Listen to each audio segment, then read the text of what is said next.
Yani yapılan saldırılar aslında bilinçli bir saldırıdır. Aslında Kürt yani 14 yıldır Rojava'da bir sistem kuruldu. Aslında demokratik bütün halkların ortak birleştiği ya da yani bütün halkların kendini ifade ettiği kadın özgürlüğünün aslında geliştiği bir sisteme aslında uluslararası güçlerin ve bölgesel güçlerin saldırısı var. Aslında bu hem halkların hem de kadınların kazanımına dönük bir saldırıdır. Bugün aslında sizin de belirttiğiniz gibi 10 gündür aslında Kürdistan Türkiye'de aynı zamanda Avrupa'nın birçok yerinde hem Kürtler, kadınlar aynı zamanda Kürt dostları aslında bu yapılan saldırıyı kınamak için, protesto etmek için alanlarda yani oradaki direniş, oradaki mücadele aslında burayı da belirliyor. Buradaki direniş ve mücadele orayı da aslında belirliyor. Bu noktada Rojava Kürtlerin de kadınların da kırmızı çizgisidir. Çünkü Rojava'daki kazanım aslında kadınların kadın devrimi olarak tanımladığımız bir yerde Rojava. Aslında ekstra öyle bir önemi de var. Aslında kadınların inşa etmek istediği özgür gelecek, özgür toplum, özgür insan modelinin, özgür kadın modelinin de yaşandığı bir sistem olduğundan kaynaklı şimdi yönelimin çok daha boyutlu, çok daha kapsamlı olduğunu görüyoruz. Özellikle kadın savaşçıların şehadetinden sonra bilinçli bir şekilde kadınların saç örgülerinin kesilmesi ya da kadınların binalardan atılması aslında bilinçli bir öfkenin sonucudur da. Çünkü orada kadın direnişi aslında DAEŞ'i bertaraf etti. DAEŞ zihniyetini yok etti. Tekrardan canlanmak istenen DAEŞ zihniyeti aslında kadınları bu noktada yok etmek istiyor, bu noktada sindirmek istiyor.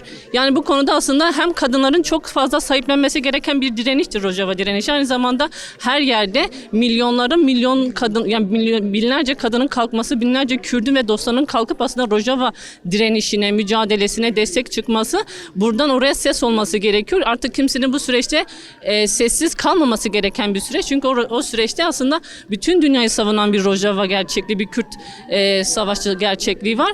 Bu noktada yani bizim de buradaki bulunma nedenimiz biraz hem Rojava'ya ses olmak hem de Rojava'daki direnişin büyütülmesini ve hiçbir şekilde buradaki hiçbir kazanım, hiçbir Kürt kadın ve Kürt kadını kazanımı ya da halkların kazanımını kimsenin kolay kolay bertaraf edemeyeceği ya da kimsenin istediği gibi oraya elini atamayacağı, saldıramayacağı gerçekliğinin de bir sonucu olarak bugün biz de burada toplanıp hem protesto etmek hem de aynı zamanda bu direnişin bir sesi olmak için bugün burada toplandık. Bu konuda yani bütün dünya ve bütün kadınlara çağrımız da budur. Yani bu Rojava'yı sahiplenmek, kadın devrimini sahiplenmek, etrafından kenetlenerek güçlü bir örgütsellik de oluşturmak gerektiğini düşünüyoruz. Çağrımız da budur. 6 Ocak'tan beridir Halep'le başlayan aslında birbirinin devamı olan planlı organize bir saldırı söz konusu. Bu dönem dönem ateşkeslerle, dönem dönem çatışmaların şiddetlenmesiyle aslında değişen bir durum yok. Ortaya konulmuş bir konsept, bir savaş konsepti var. Orada maalesef Rojava'da, Kuzey ve Doğu Suriye'de halkların bir arada yaşam iradesi hedef alınarak başlayan bu saldırılar bir yerden sonra direkt Kürtlerin varlığına, varoluşuna saldırılara dönüşmüş durumda. Bugün Rojava'ya dönük Kobani'de ve birçok kente yapılan ablukalar da bunun bir göstergesi. Bu anlamda elbette bir savaş yürüyor ama bu savaşın en çok etkileneni çocuklar, kadınlar. Basına da yansıyor. Orada çocuklar şu ana kadar 5 çocuk yaşamını yitirdi. Her gün aileler ölüyor. Bir an önce tüm uluslararası güçlerin, hak örgütlerinin orada yaşanan katliama, orada yaşanan ablukaya, açlığa, ilaçsızlığa karşı sesini yükseltip bu ablukanın ortadan kaldırılmasını sağlaması gerekiyor. Aksi halde bu çocuk ölümleri, sivil ölümleri artmaya devam edecek. Orada insanların kendi toprağında, kendi kentlerinde yaşayabilecek koşulları ortadan kaldırılacak. Bu anlamda uluslararası güçlere, uluslararası kurumlara, dünyanın şu ana kadar bu savaş suçlarına karşı oluşturmuş olduğu mekanizmalara sesleniyoruz elbette. Ama bunun yanında biz de halk olarak burada tepkimizi ifade etmemiz gerekiyor. Çünkü bu bizim vicdani sorumluluğumuz, bu bizim insani politik sorumluluğumuz. Bu anlamda herkesin bugün Kürtlerin yaşadığı her yerde Kürtlerin alanlara çıkıp bu savaşı durdurmaya dönük duyarlılık çağrılarını yapmaya devam etmesi gerekiyor. 2014 yılında IŞİD Musul'dan başlayarak bir anda sınır fark etmeden çok geniş bir alan alıp sonra dünyanın birçok yerinde de kanlı eylemler yaptı. Bunun karşısına bir uluslararası koalisyon oluştu. hem Kürtler kendi yaşadıkları yeri korumak hem de kendi savunabilmek amacıyla burada bir dünyada oluşan bir konsensüs söz konusuydu. Ama bugün görünen o ki küresel güçlerin politikaları artık o dönemin şeyi üzerinden gelişmiyor. Çünkü bu küresel güçlerde maalesef ahlak söz konusu değil. Burada konsept değişikliği söz konusu. Burada artık oluşturmak istedikleri Orta Doğu için HETEŞ'e onlar için bir güç olarak kullanabileceklerini biliyorlar. Dolayısıyla maalesef bugün küresel güçlerin tavrı bu yönlü.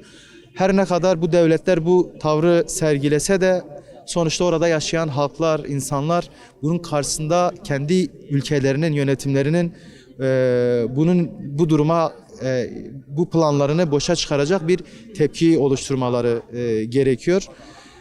Hem Kürtlere borçlarını ödenmesi gerekiyor hem de dünyanın neresinde olursa olsun. Yani böyle bir katliama karşı devletler göz yumabilir ama halklar, toplumlar ses çıkarmalı, göz yummamalı diye düşünüyoruz. Orada gerçekten bir insani dram yaşanıyor. Bugün orada her gece çocuklar elektriksiz, susuz, büyük bir tedirginlik içerisinde bu sürecin yaşıyorlar. Savaşı tüm çıplaklığıyla yaşıyorlar. Orada büyük bir insani dram söz konusu. Küvezlerde oksijen yok. Yeni doğan çocukların yaşam hakkı tehlike altında. Soğuktan donan insanlar var. Öncelikle çok hızlı bir şekilde bu savaşın durdurulması. Bunun yanı sıra orada insani koridorun, sağlık koridorunun açılıp temel ihtiyaçların giderileceği bir şeyin hızlı bir şekilde oluşturulması gerekiyor. Bu anlamda kim ne yapabiliyorsa, yani burada sadece Kürtler için değil, Kürtlerin dostlarına, tüm dünya halklarına kim ne yapabiliyorsa bu aşamada rolünü oynaması gerekiyor. Çünkü birkaç gün bile çok büyük katliamların, çok büyük ölümlerin sebebi olabilir. Çok hızlı bir şekilde bir bütünleşme, bir karşısında bu savaşın karşısında bir karşı duruş ortaya konması gerekiyor. Tabii bu ateşkesin gerçek anlamda ateşkesin olup olmadığı normalde gerek kamuoyu gerek bu HTŞ'nin özellikle Rojava Kürtlerine saldırılması düşündürücüdür. Yıllarca Rojava'da özellikle IŞİD'e karşı mücadele veren bir Kürt halkı var. Bu Kürt halkının bugüne kadar sarf ettiği emek ve kendi topraklarını, kendi canlarını korumak için, namuslarını korumak için bir mücadele verdiler ve büyük bir bedel de ödendi. Bugün emperyalist güçlerin birlikte hareket etmesi ve özellikle Kürtlere karşı hangi senaryo, hangi menfaatler, devletler hangi menfaata anlaştıklarını anlamak mümkün değildir. Ama dünya kamuoyu gerek Kürtler bu konuda mutlaka kendi halkına, ırkına sahip çıkmalı. Çünkü biz haklıyız. Haklı bir davamız var. Biz halkız. Bu halkın mutlaka bu konuda birlikte hareket etmesi lazım. Özellikle Kürtlerin bugünden itibaren her dört parçada birlik olması lazım. Bu birlik Kürtlerin gerçekten varoluşudur, ırkın varoluşudur, ispatıdır. Bunun için görüyorsunuz her tarafta dört parçada bir eylemsellik var. Buna bir destek var. Rojava'da 7'den 70'e herkes bu konuda kendi namusunu, ırkını korumak için mücadele verdiklerini görüyoruz. Şimdi işin doğrusu Amerika netice itibariyle biz kendi gücümüze güvenerek burada kendimizi korumaya çalıştık. Ancak devletler bu konuda menfaatların olduğu yere her yönüne dönerler. Bunun zaten bariz örneği bu süreçte yaşadık. Daha da özellikle bazı devlet kurumları, devlet yöneticileri farklıdır. Bütün dünyadaki halk farklıdır. Davranışlar bu şekildedir ama devletler kendi menfaatlerini düşünürler genel anlamda. Fakat dünya kamuoyu bu çığlığa, bu vahşete karşı durmalı. Bütün dünyadaki insanım diyen, demokrasiye inanan, ve sosyalist olan bütün insanlara çağrımızdır. Gerçekten Kürtler bu dünyada çok bedeller ödedi, halen ödeniyor. Bunun için bir çözümün olacağını düşünüyorum, bekliyorum. Olması lazım. İnsanlık suçudur. Böyle düşünüyorum. Son çağrımız bütün dünyaya da çağrımız olacak. Bu halka yapılan zulümlere mutlaka yani dostlarımızın bu konuda Kürtlerle sahip çıkmalı. Kürtlerin de kendi içinde birliğin sağlanması önemlidir.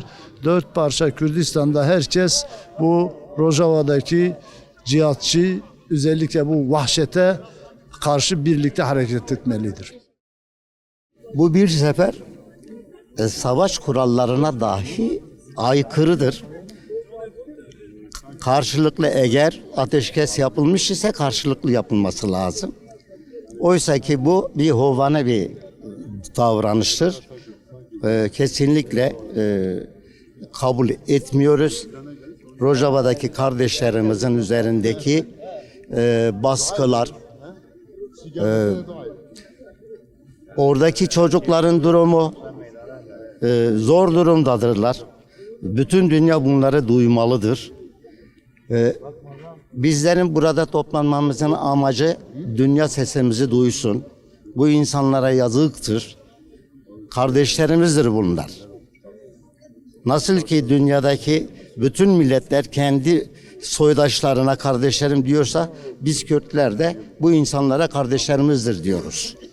Dolayısıyla savaşın bir an önce bitmesi, üzerlerinde su kesilmiş, elektrikleri kesilmiş, çocuklar orada açlıkta ve soğukta ölüyorlar.